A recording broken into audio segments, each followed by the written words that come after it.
Sumailalim sa Rapid Damage Assessment and Needs Analysis Training o ARDANA ang nasa 25 kalahok mula sa Municipal Disaster Risk Reduction and Management Council ng Baguias at iba't ibang barangay DRRM committees. Pinangunahan ng mga instructor mula sa Office of Civil Defense Cordillera Administrative Region ang 4 na araw na training. Kabilang ang lokal na pamahalaan ng Mangkayan at Baguio City Disaster Risk Reduction and Management Office.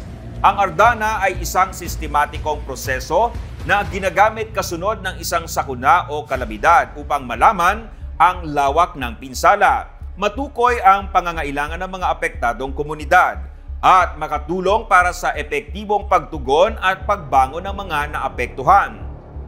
Sa pamamagitan ng pagsasanay, napapalakas ang kapasidad ng local DRRM personnel at pagsasagawa ng eksakto at epektibong assessment sa anumang emergency. Naniniwala ang mga organizer na sa pagtuturo ng ARDANA skills sa mga local responder, masisiguro ang epesyenteng disaster response, gayon din sa pagbuo ng mga pangmatagalang solusyon.